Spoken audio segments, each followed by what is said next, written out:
প্রিয় দর্শক ও বন্ধুরা এবং স্যার ও শ্রোতা বন্ধুরা, আজকের আমার এই গল্পটি আপনাদেরকে কাঁদাবে, একদম চোখে জল এনে দিবে। আমার জীবনের সম্পূর্ণ কথাটি শুনুন, আপনিও কেঁদে ফেলবেন। অনেক দিন আগের কথা, আজ থেকে অনেক দিন আগের কথা। আমি বাবাকে বলি, বাবা আমি আমেরিকা যাব। বাবা কিছুতেই রাজি হচ্ছিল না। না, আমি তোমাকে আমেরিকা পাঠাতে পারি না। আমি বলি, না বাবা না, আমি আমেরিকা যাব, আমার অনেক দরকার। একদিন আমি বাবার সাথে চিটিং বাস করি। বাবাকে বলি, যেমনি হোক আমেরিকা যাওয়ার জন্য বাবার কাছ থেকে টাকা আদায় করতে হবে, আমার আমেরিকা যেতেই হবে। বাবার সাথে আমি একটি নাটক তৈরি করি, যে নাটক বাবা ধরতে পারছিল না। যেমনি হোক বাবার কাছ থেকে আমি টাকা আদায় করি, তারপর আমি আমেরিকা যাব। কিন্তু ভিসা দিচ্ছিল না। কিভাবে আমি আমেরিকা যাব, কোনো সুযোগ পাচ্ছিলাম না। তখন আমি আমেরিকার ইন্ডিয়ান মানুষের সাথে যোগাযোগ করি। তাদেরকে বলি যে ভাই, যেমনি হোক তুমি আমাকে আমেরিকায় নিয়ে যাও। তারা বলে, আমেরিকা ভিসা দেয় না ইন্ডিয়ার থেকে, তুমি তো আমেরিকা আসতে পারবা না। আমি বলি, না ভাই আমাকে নিয়ে যাও। তারা আমার সাথে একটি বুদ্ধি করে। তারা আমাকে বলে, হ্যাঁ একটি সুযোগ আছে, সেই সুযোগে তুমি আমেরিকা আসতে পারবে। তারা আমার সাথে একটি বুদ্ধি করে যে হ্যাঁ আমেরিকা আসা যাবে, তোমাকে আমেরিকার নাগরিক বিয়ে করতে হবে, যেটা আসলে কাগজপত্রে বিয়ার কাবিননামা থাকবে, কিন্তু সত্যি সত্যি তোমরা স্বামী স্ত্রী নয়। সেটা গভর্নমেন্টকে দেখানোর জন্য আমরা এই বিয়াটি করে তোমাকে আমেরিকায় নিয়ে যাব। আমি রাজি হয়ে যাই, হ্যাঁ আপনারা যেমনি পারুন আমাকে আমেরিকা নিয়ে যান। তারা বলে, হ্যাঁ তুমি আমেরিকা আসতে পারবা, তার জন্য তোমার $40,000 গুনতে হবে। অবাক হয়ে গেলাম, হ্যাঁ ঠিক আছে আমি $40,000 গুনতে রাজি আছি। তারপর আমি আমেরিকার একটি মেয়েকে ফেক বিয়া করি, যেটা কাগজপত্রে দেখাবে বিয়া, কিন্তু সত্যি সত্যি আমি তাকে বিয়া করিনি। এমন করে আমি আমেরিকায় যাই। আমেরিকায় যেয়ে আমি খুঁজতে থাকি আমার মাকে। আমি হতাশা হয়ে যাই, মাকে খুঁজতে খুঁজতে কোথায় আমি মাকে পাবো। আমি অন্য মানুষকে যাই জড়িয়ে বলি, তুমি আমার মা, কিন্তু আসলে তারা কেউ আমার মা নয়। আমি সারা আমেরিকা খুঁজি। তারপর একটা বাঙালি মানুষের সাথে আমার কথা হয়, সে আমাকে থাকতে দেয়। তাকে বলি, ভাই আমাকে আমেরিকার বিষয়ে তথ্য দিন। কিন্তু সে আমাকে বলে, হ্যাঁ তুমি আমেরিকার বিষয়ে তথ্য পাবে, এখান থেকে একটা অফিস আছে, সে অফিসে ইন্ডিয়ার থেকে কতজন লোক আসলো তার তথ্য পাওয়া যায়। সেখান থেকে তোমার মার নাম বলে দিলে তারা তোমার মার তথ্য বের করে দিতে পারবে। আমি বললাম আচ্ছা ঠিক আছে। কোথায় এটা? ওই আমেরিকার অমুক জায়গায়। আমি চলে গেলাম, যাই বললাম যে চাচা, আমি মরিয়ম নামের একজন মানুষকে খুঁজছি, আপনি কি তাকে দেখেছেন? আপনার কাছে কি কোনো তথ্য আছে? চাচা বলেন, এমন হাজারো মানুষ মাসে আওয়া যাওয়া করে ইন্ডিয়া থেকে আমেরিকা। এখন মরিয়ম নামের অনেক মানুষ আছে, আমি কিভাবে খুঁজে তোমার মাকে বের করে দিতে পারি?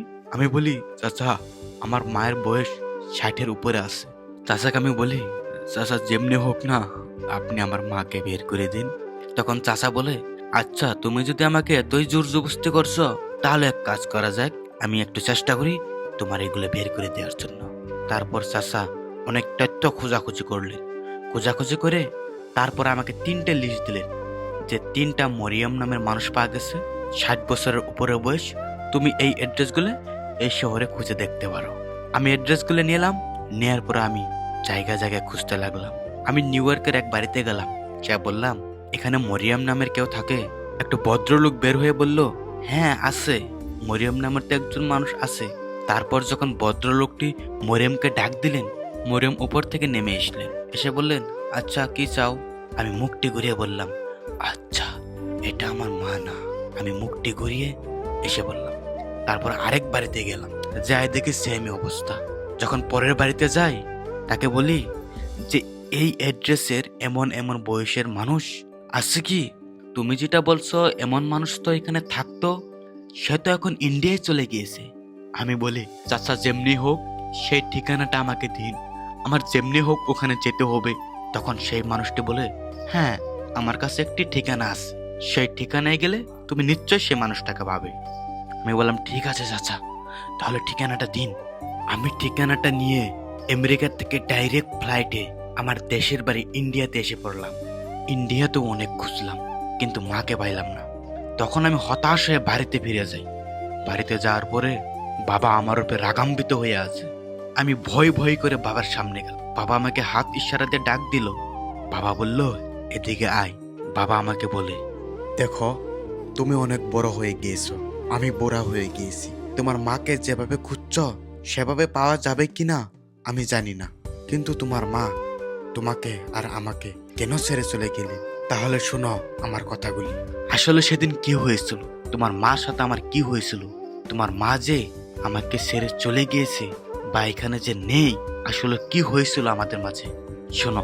তুমি যখন ছোট ছিলে তখন আমাদের এই পুকুরে সবাই গা ধুইত, তোমার মাও সেই পুকুরে গা ধুইত। আমি তোমার মাকে বলছি, দেখো, বেপর্দায় যদি তুমি আবার এই পুকুরেতে গা দো তাহলে তুমি কিন্তু আমার থেকে তালাক হয়ে যাবে। একদিন হঠাৎ করে তুমি পানিতে পড়ে গেলে, একজন মানুষে বলল, দেখো দেখো তোমার ছেলে পানিতে পড়েছে। তোমার মা দৌড়ে গিয়ে সেই পুকুরে চাপ দিল, চাপ দিয়ে তোমাকে ধরে আনলো। আমি যে বলছিলাম যে তুমি সেই পুকুরে নামলে তুমি তালাক হয়ে যাবে, সত্যি সত্যি আমি একজন ধর্মীয় মুসলিম ছিলাম, কট্টরপন্থী মুসলিম ছিলাম। তার জন্য আমি তোমার মাকে বলি, তুমি পুকুরিতে নেমেছিলে, তুমি আমার সাথে আর মিশবে না। তোমার মা বলছিল, এতে কি সমস্যা, আমার ছেলে পানিতে পড়ে গিয়েছে, আমি তুলেছি, তার জন্য আপনি আমার সাথে এমন করছেন কেন? আমি বলি, না, তোমাকে আমি বলছিলাম যে পুকুরিতে নামবে না। মা বলে, আমার ছেলে মরে যাবে, আমি পুকুরিতে নামবো না। তখন আমি বলি, মরিয়ম, তুমি আমার বাড়ির থেকে চলে যাও বলছি, নহলে কিন্তু কথা খারাপ হবে। আমি পর মেয়ের সাথে মিশতে পারবো না, তুমি এখন আমার থেকে পর হয়ে গিয়েছো, তুমি তালাক হয়ে গিয়েছো। তখন মরিয়ম কেঁদে কেঁদে বাড়ির থেকে বের হয়ে যায়, সে আর ফিরে আসে না। একদিন চুরি করে বাড়িতে এসে মরিয়ম তোমাকে ভাত খাওয়াতো, তখন আমি দেখে বলছিলাম, বলে তাকে আমি অনেক বোকা দিয়েছিলাম, তোমাকে আমি চলে যেতে বলছি না, তুমি আবারই কেন আমার বাড়িতে এসেছো? মরিয়ম সেদিন থেকে আমার বাড়ির থেকে চলে যায়। তারপর থেকে তোমার মার সাথে এখন পর্যন্ত আমার দেখা হয়নি। তখন আমি বাবাকে বলি, বাবা, তুমি আমার মার সাথে কেমন করেছিলে? বাবা আমাকে কেঁদে কেঁদে জড়িয়ে ধরে বলে, বাবা, আমি তোর মার সাথে যে ভুল করেছি সেটা তোর মা ক্ষমা করবে কিনা তা আমি জানি না। আমি আবার হতাশ হয়ে গেলাম, বাবাকে ছেড়ে চলে গেলাম। আমি আবার খুঁজতে লাগলাম, খুঁজতে খুঁজতে খুঁজতে পাহাড়ের অরুণাচলের এক দুর্গম এলাকায় আমার মাকে খুঁজে পাই। ওখানে যাই দেখি মা কোরআন তেলাওয়াত করছে। আমি যাই বলি, দেখো তোমার ছেলে এসেছে। আমি পরপুরুষের কথা শুনতে চাই না, তুমি কে আমি চিনি না। মাকে আমি বলি, ঠিক আছে, তোমাকে চিন্তা লাগবে না, আমি বাবাকে নিয়ে আসছি, তাই তুমি আমাকে চিনবে। আমি ওখান থেকে ঘুরে বাড়িতে রওনা দিই। বাড়িতে আসতে রাস্তায় অনেক বড় আমার অ্যাক্সিডেন্ট হয়।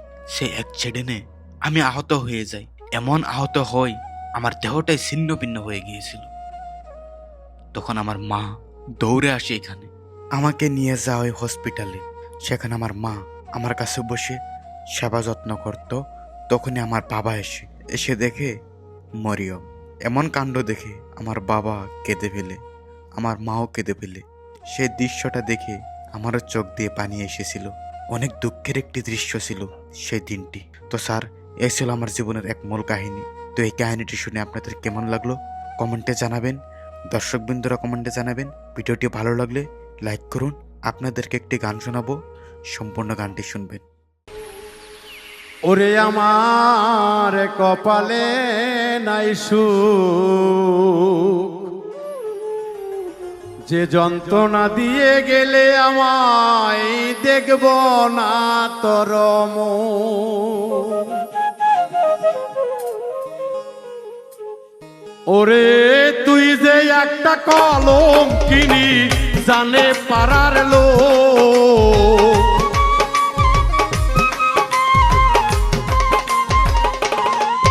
ওরে তুই যে একটা কলম কিনি জানে পাড়ার লোক, আমি দেখব না তোর মুখ, যে যন্ত্রণা দিয়ে গেলে দেখব না তোর মুখ। আমার কপালে নাই সুখ, যে যন্ত্রণা দিয়া রে গেলে দেখব না তোর মুখ।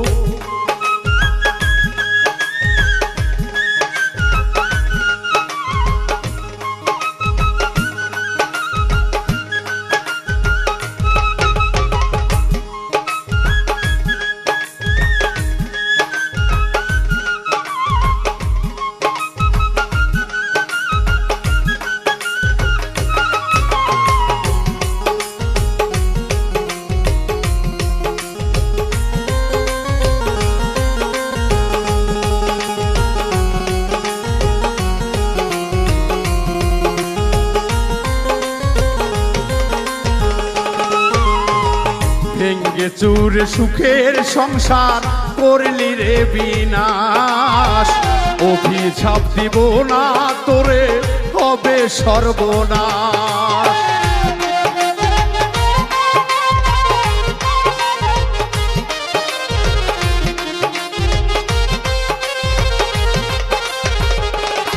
আমার ভেঙ্গে সুরে সুখের সংসার করলি রে বিনাশ অভিশাপ দিব না তোরে হবে সর্বনাশ ওরে একদিনই উঠবে না ফাঁস গাইবি রে শ্বশুর